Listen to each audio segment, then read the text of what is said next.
My husband's mother booked a table at the most exclusive restaurant in Greenville, South Carolina. 6-week waiting list, $48 appetizers. She told everyone the dinner was to celebrate my husband's promotion. But when I arrived, the hostess looked at the screen, smiled politely, and said there was no reservation under my name.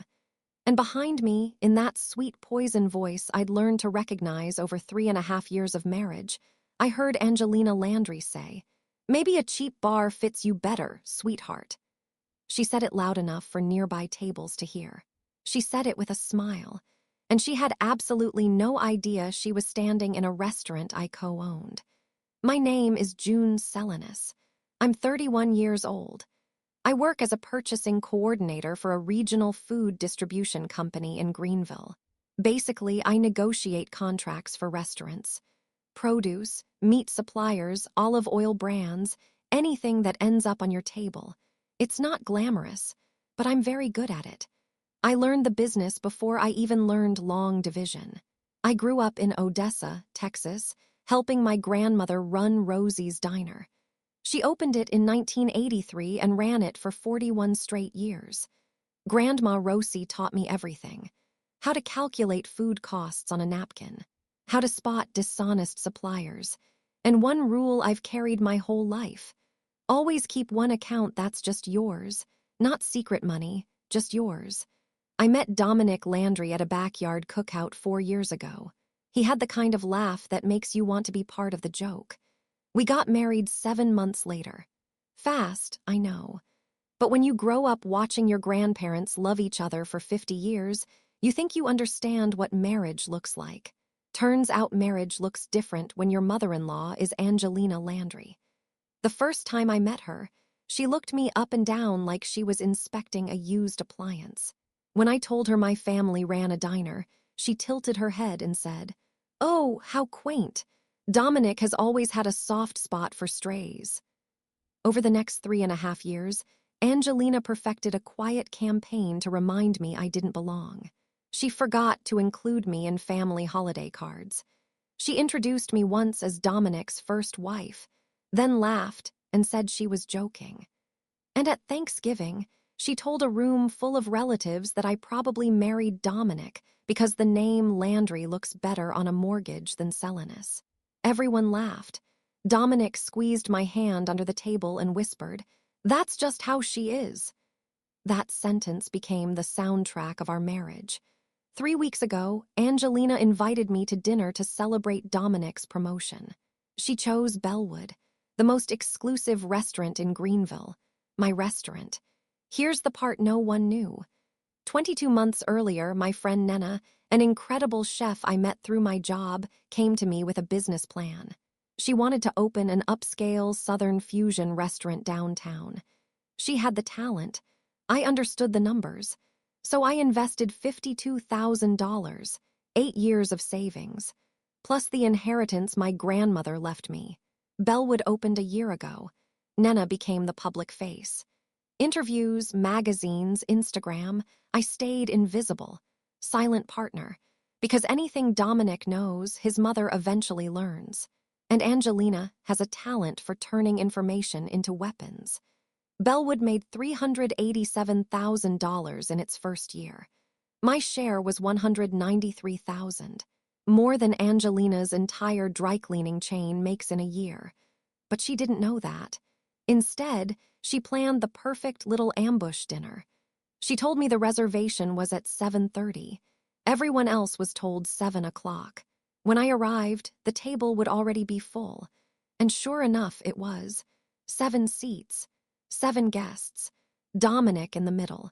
And sitting right next to him was a woman I immediately recognized from photos Angelina's daughter had shown me. Laura Reiterman, blonde, polished, single, Angelina's dream replacement wife. Dominic saw me standing at the hostess stand. He shifted in his chair, but he didn't stand up. He didn't walk over. He stayed exactly where he was. And that's when something inside me went very, very quiet. Angelina walked up to me with that icy smile and delivered her little line about cheap bars. She expected tears, embarrassment, a scene. Instead, I smiled gently and said, "You're right, I must have gotten the time wrong. Enjoy your evening." Her eyes lit up. She thought she'd won. She walked back to the table glowing with satisfaction, and I turned toward the exit, then quietly slipped down the service hallway straight into the back office. My office. I opened my laptop and texted Nena, "Come to the office. Bring the ownership binder." She arrived 30 seconds later, still wearing her chef coat and looking ready to commit a felony. I told her everything. Then we made a plan. Step 1. Let the dinner continue exactly as Angelina planned. Full tasting menu, wine pairings, dessert, no interruptions. Step 2. When the check came, it would go to exactly one person. Angelina Landry. 7 guests. Wine pairings, appetizers, dessert. Final total, $2,147, and the check would arrive in a Bellwood envelope, cream paper, with my initials embossed in the corner. She wouldn't notice it tonight, but she would later. Step 3 was Dominic. 6 months earlier, I'd noticed strange deposits in our joint account. Small transfers, Venmo payments from his mother, 18 months of them, $14,600 total. A quiet little leash. I'd already printed the bank statements. Sunday morning would be our conversation. Meanwhile, the dinner upstairs continued. Angelina laughed, ordered another bottle of wine, told everyone how she had discovered this restaurant. Nena personally prepared their dessert, her signature bourbon pecan tart. Angelina called it the best dessert she'd ever had. Later, she'd learn who created it. That night, I watched through the office window as Lincoln, our manager, delivered the check. Angelina slid her credit card in without looking at the total. Saturday night ended exactly how she planned. Sunday morning didn't. When Dominic came downstairs, I already had the bank statements laid across the kitchen table. 18 months of transfers highlighted in yellow. I simply said, "Sit down. We need to talk about $14,600. He didn't deny it. He couldn't. Angelina had been helping him during tight months, but help came with expectations. I laid out 3 conditions: full financial transparency, repayment of every dollar from his own savings, and counseling, plus 1 conversation with his mother about boundaries with me present. No arguments, no excuses, just a choice. To my surprise, Dominic agreed. Monday morning, a Bellwood courier delivered an envelope to Angelina's house. Inside was a photocopy of the restaurant's ownership certificate. My name, my signature, my investment stake, and a small handwritten note, 3 words: "Thank you for dining with us." According to Kelsey, Angelina read the document twice, then checked her credit card app. $2,147. Then she Googled Bellwood's owners. Found nothing, because I'm a silent partner. Then she called Dominic. For the first time in his life, he didn't answer. Within a week, the truth spread through the family.